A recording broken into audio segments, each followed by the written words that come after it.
Brian, Bam. Daniel, and me are broken down.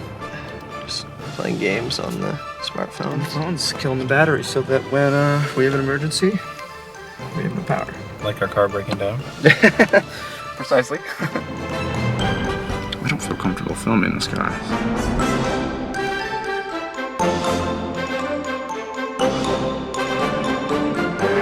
Daniel go. Puppy.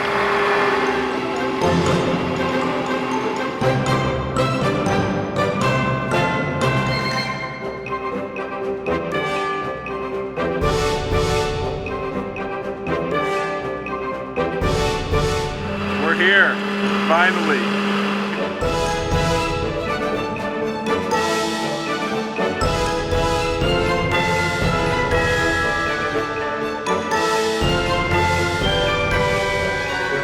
Brian is the last one getting ready. Hurry up, Brian. Just kidding. But seriously. But seriously, no. We may be walking to the park with our gear because we had some car trouble, and that would take 30 minutes. So. Yeah, that's our last option, That's but our last option, considering that it's 20-some or 30-some degrees right now. we'll give another update in a little bit.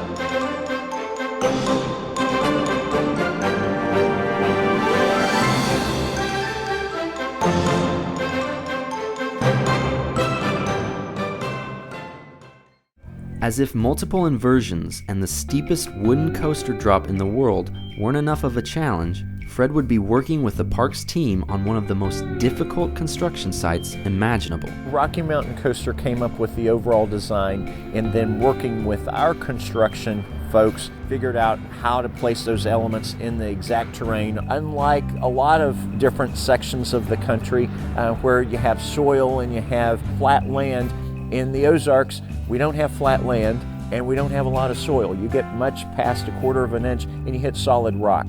There's not a lot of things that we build here that are easily built. Another challenge was we wanted to leave all of the foliage in the trees, so we had to work around that. Working on the steep hillsides, that was another challenge. Alan Schelke, he's the design engineer. He has used the terrain to our benefit.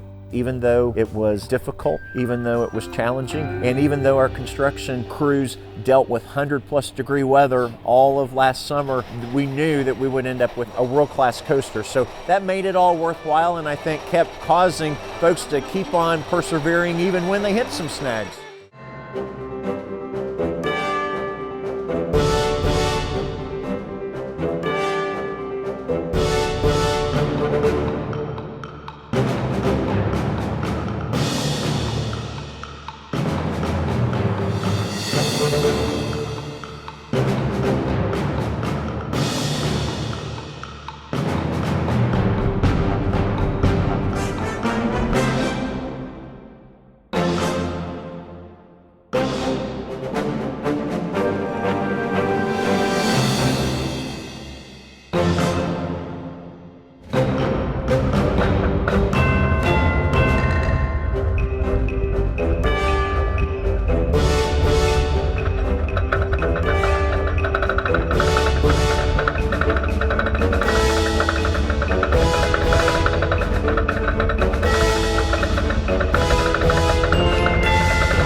Done with this day of shooting here at Silver Dollar City. Just got a final jib shot of the park sign for the beginning of the video. Yeah, they got to ride it twice today. I didn't get to ride it at all. Here's me to prove that I was here.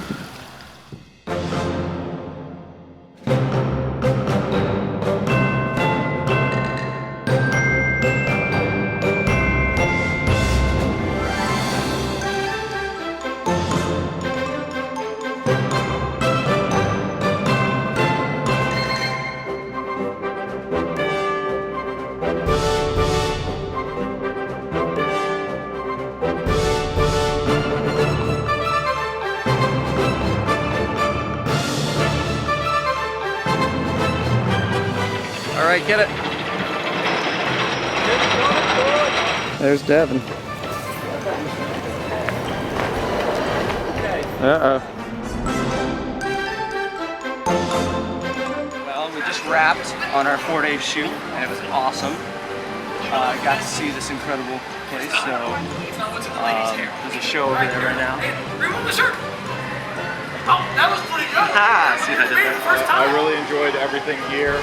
Got to talk to some great people. I ate again at our favorite restaurant. You all need to try out the Mine restaurant if you come here. It's really spectacular. And we are making memories worth repeating here at Silver Dollar City.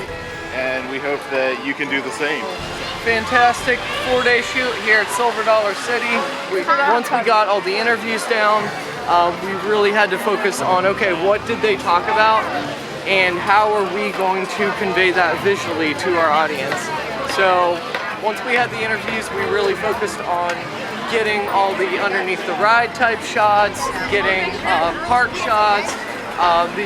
This past day we focused on a lot of pickup shots. It really caps off an amazing documentary shoot, being able to finish out with just getting to enjoy this beautiful park, getting to ride the ride again, and really makes us appreciate everything that they do, not only at Silver Dollar City, but also at HFE in general. Listen to what we recorded on the Screaming Horseshoe Q podcast for more information. That should be going up sometime in the near future. But for right now, this is Daniel Westfall signing off from Branson, Missouri. This is Devin Olson signing off, and we hope you've enjoyed this behind-the-scenes featurette for From Dreams to Screams Outlaw Run at Silver Dollar City. See you guys later. It's always nerve-wracking. You test and you have accelerometer tests that say, okay, it matches up to the forces that it's designed for. But still, there's always that little bit of wonder. We took the first ride, we hopped in the front car. We went over the hill, down through the valley. We rode that, we came in, and we both sat there, and we knew we had a winner. It was so exciting, it was hard to explain to the other guys standing next to us. We said, hop in, you gotta try this. I rode the ride when it was first going around. It wasn't quite to speed. And that was quite fun and quite exhilarating because, you know, it's fun when it's at a high speed.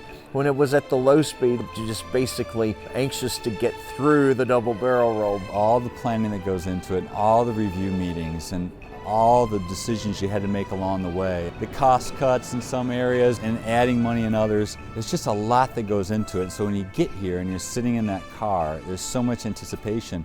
You go up and it's clicking, and even though I knew what was going to come, because I had seen it, I've seen it designed, I've seen the camera on the cars when they were just water dummies, there's nothing like going down that first time. It's an incredible thrill, and it really does grip you. You go down that 81-degree drop, and the most amazing thing about the ride to me is the middle, which I wasn't sure how great it was going to be. When you do the 153-degree turn out, and then you come right back. I actually thought that was even more thrilling than the double barrel roll at the end.